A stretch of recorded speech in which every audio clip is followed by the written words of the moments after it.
Let's talk about the Obama's alleged divorce. Hi, I'm Maria Paula Bermeo, clinical psychologist, and on this channel we talk about various topics and we analyze them from a psychological point of view. So if you're interested, please keep on watching. Before starting this video, I want to remind you that I give in-person and online therapy. So if you need a consultation, please feel free to reach me out on my social media, my phone number, my email. All of them will be listed down below in the description box as well. Don't forget to like this video, subscribe to the channel, it will help me out a lot. And if there is a specific topic that you would like me to talk about here on the channel, leave it in the comments down below or feel free to DM me on my Instagram. I'm always open to suggestions and I love interacting with you all. So we talk about plenty of different topics here on the channel. I try to cover as much recent ones as I can, but I'm just one person trying to run this channel and the internet runs really fast and it doesn't stop. Hence why we're having this conversation 2 weeks after this news came out. Rumors have been floating around about the Obamas allegedly getting a divorce, which has been reinforced by Barack Obama attending Jimmy Carter's funeral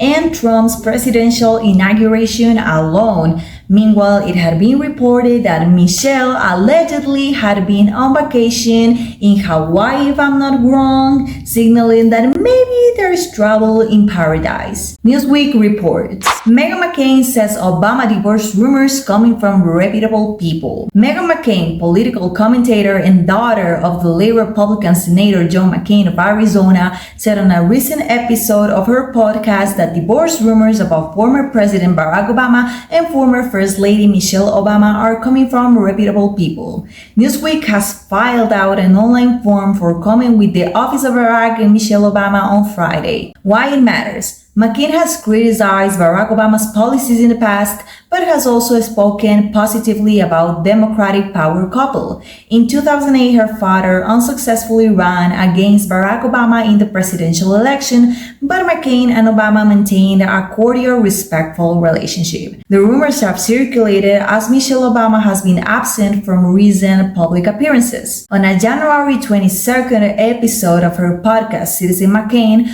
McCain told Puck journalist Sarah Palmieri, "I have been hearing this rumor that the Obamas are getting a divorce by reputable people. Very serious journalists telling me that they are hearing that the Obama divorce rumors are true. There is no confirmed evidence of these rumors or a statement from the Obamas on the matter. Michelle Obama's office confirmed ahead of President Donald Trump's inauguration on Monday that she would not be in attendance of the political event, although Barack Obama attended." Palmieri, who is a senior political correspondent for Puck, replied, "I've certainly heard it for a while, even before Michelle said she wasn't coming to the inauguration, which also could be interpreted as another active resistance." She added that, "I just heard that they live separate lives," in reference to the Obamas. Conservative commentator Megyn Kelly said on her show, "I do not know whether this is true, Obama divorce rumors, but if it is, it would definitely be a political earthquake in Democrat circles.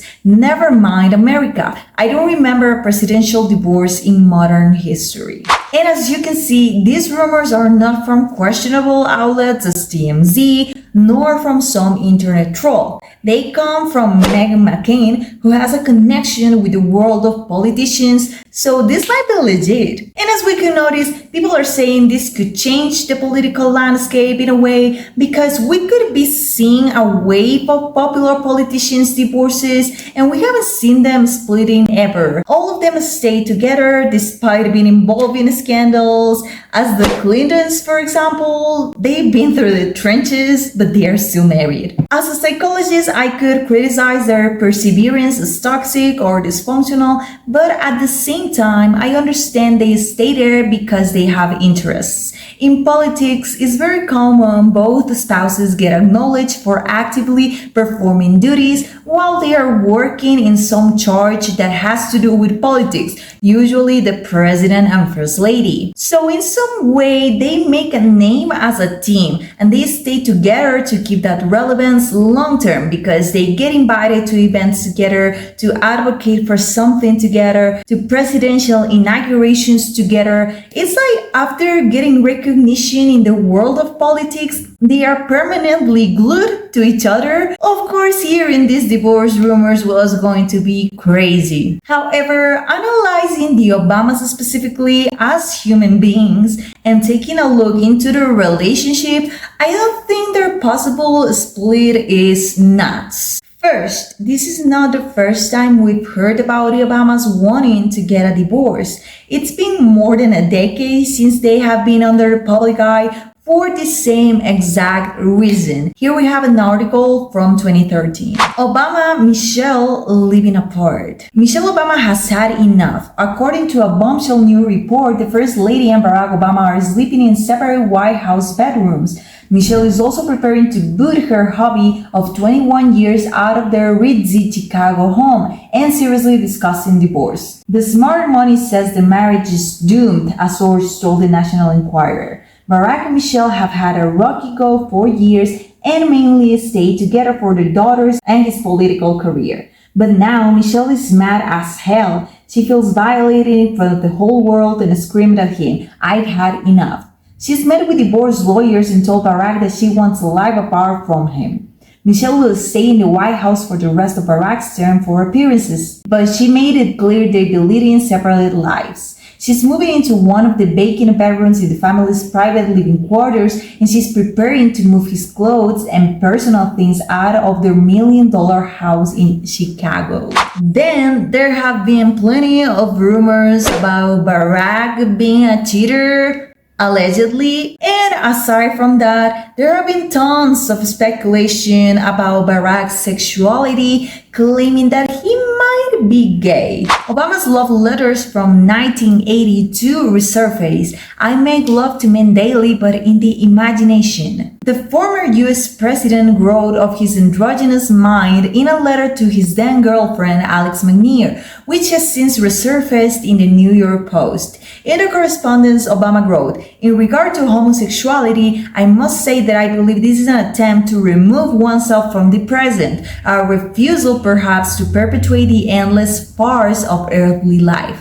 You see, I make love to men daily, but in the imagination. My mind is androgynous to a great extent, and I hope to make it more so until I can think in terms of people, not women as opposed to men," he added. "But in returning to the body, I see that I have been made a man and physically in life, I choose to accept that contingency." I gotta say that he breaking up with his girlfriend in a letter because he was fantasizing about men in a sexual way could put his sexuality in question, because it is very usual that people that try to suppress their real sexuality for whatever reason tend to have plenty of fantasies about what they really like, which could make them uncomfortable because they are living in another reality and they might isolate from their loved ones until they are able to process what's happening to them. In the meantime, it's very common they try to force themselves into another sexuality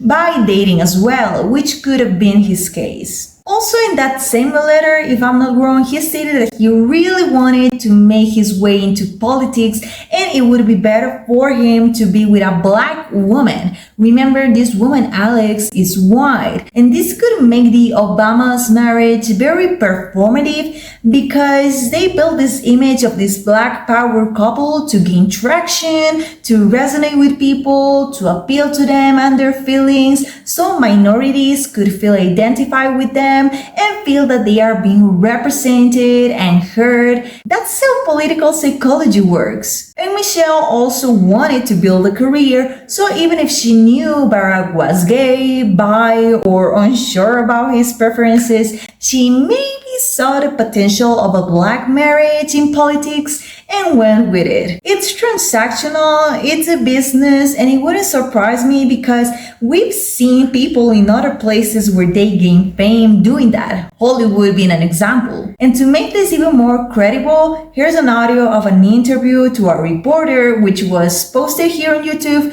To be honest, I don't remember which channel was it, I lost it, but let's take a listen. 2008, it became really clear that Barack Obama had been having sex with men and smoking crack. And a guy came forward, Larry Sinclair, and said, "I'll sign an affidavit." And he did. "I'll take a lie detector." And he did. "I smoked crack with Barack Obama and had sex with him." Well, that was obviously true.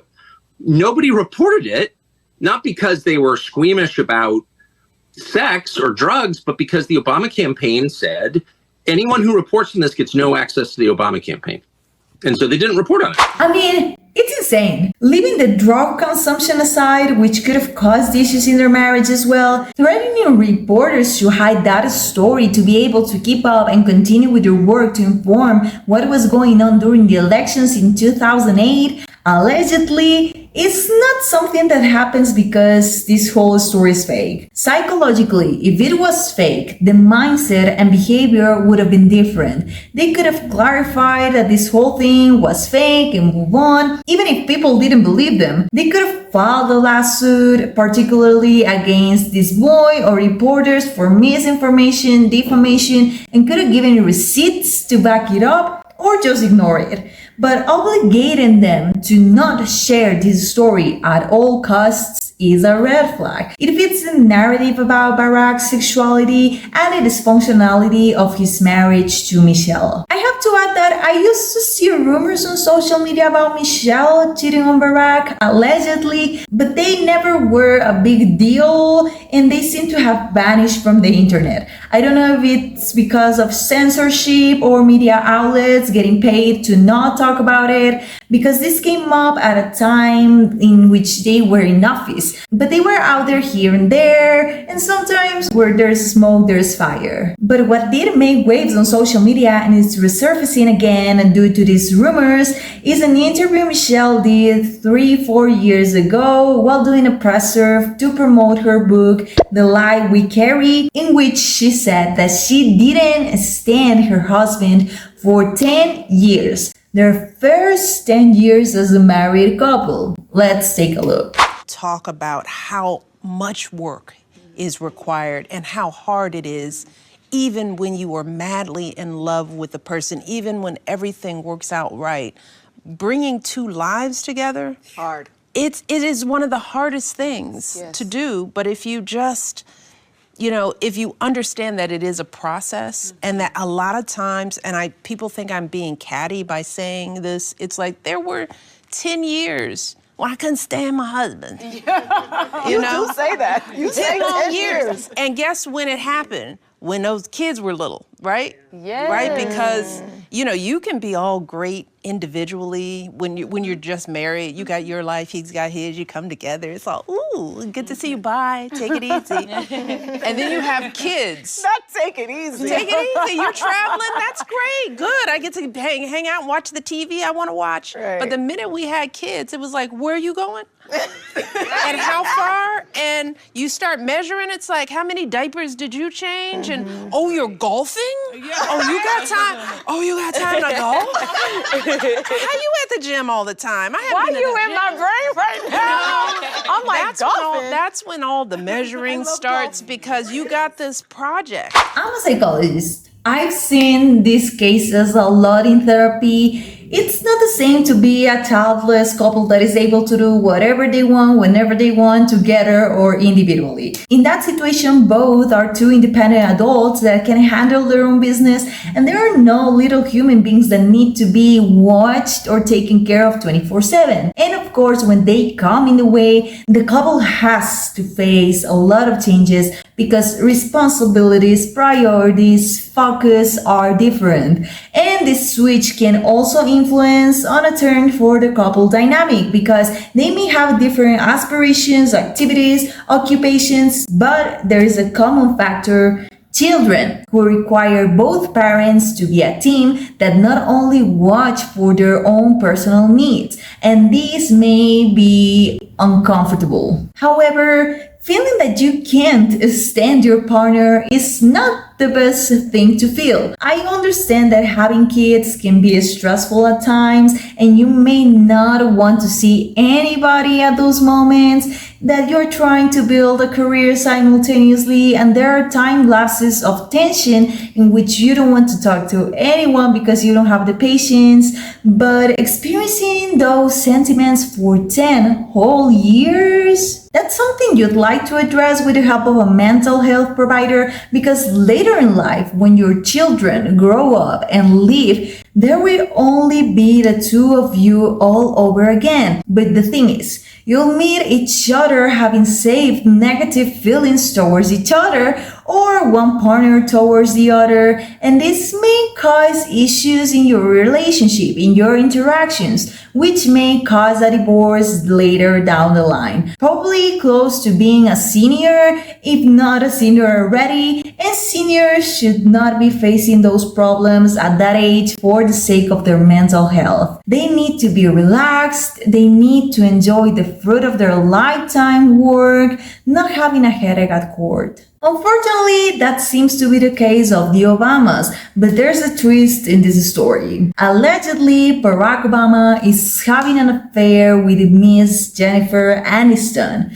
Politics have merged with Hollywood all over again. Breaking, a lead DM from Jennifer Aniston's friend confirms that she's dating Barack Obama and divorcing Michelle has gone viral. He is with Jennifer Aniston, my old manager, now a friend, is connected to their inner circle.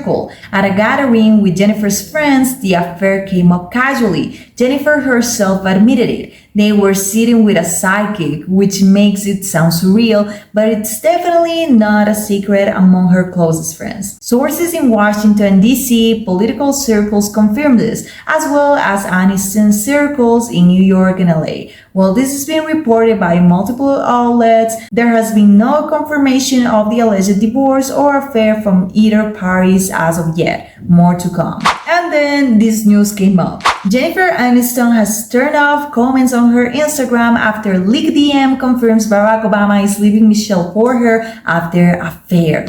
And I checked out myself, and it is true, which isn't helpful to this entire situation at all. Barack Obama tried to put these rumors to rest by posting this on Michelle's birthday though. Happy birthday to the love of my life, at Michelle Obama. You fill every room with warmth, wisdom, humor, and grace, and you look good doing it. I'm so lucky to be able to take on life's adventure with you. Love you. But the internet doesn't buy it, and they were saying that the picture is so unflattering for Michelle that out of all the pictures he could have chosen, he chose the one with the worst line in it and posted it for the whole world to see, which for users confirms that a divorce is coming very soon. But here's the thing, Jennifer and Barack's alleged affair is not new. It's a saga that comes from 2024. However, due to the possible divorce of Barack and Michelle, it has resurfaced, along with an interview of Aniston clearing up these rumors. The magazine that came out a couple of weeks ago, In Touch, said the truth about Jen and Barack. So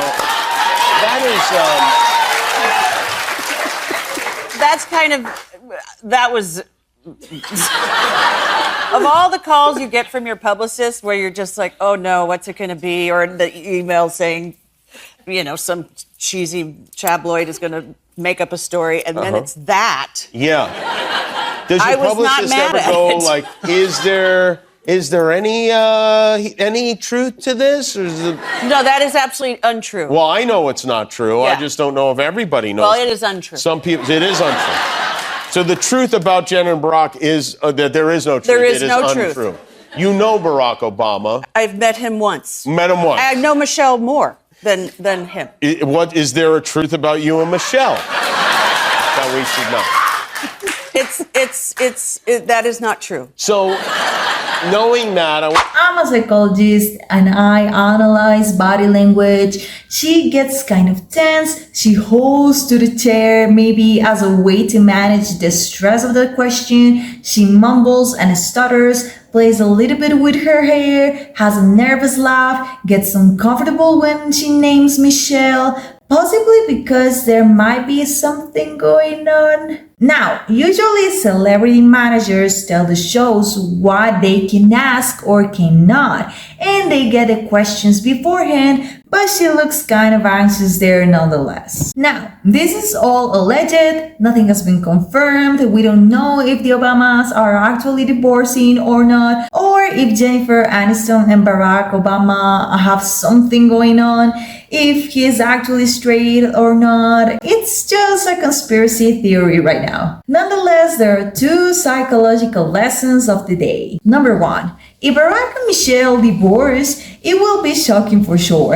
As I said before, we've never seen a divorce in American politics regarding presidents and first ladies, so they would break a chain. They would go against the standards, which may give other politicians the freedom to split as well, break free and be happier, or they could open the door for other couples to shine in the politics world, whether if they were already known or not. I also said the Obamas have built this image of themselves as this Black power couple, and they've been a symbol for minorities. They have been advocating in favor of said minorities to be equal and have the same opportunities. So it would be ironic if he left his Black wife for a white woman. It would show that their fight for inclusion was completely fake, manufactured to brainwash and manipulate the masses, so they would fall into the trap and follow them into accomplishing their goals,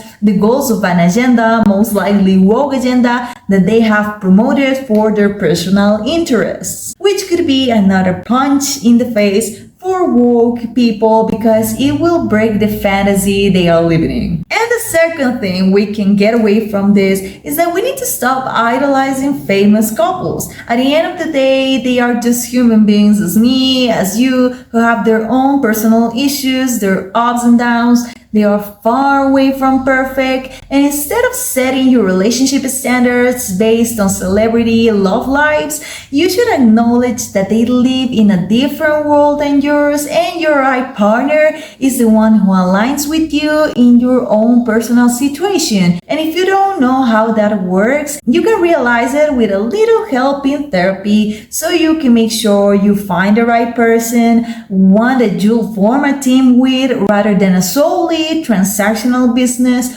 or a toxic environment. Is there something you learned from this video or something that you would like to add to the conversation? Leave a comment down below. Also, don't forget to like and share with someone that may find this useful. And don't forget to subscribe to the channel so that you never miss out from more interesting psychology content. Thanks for watching.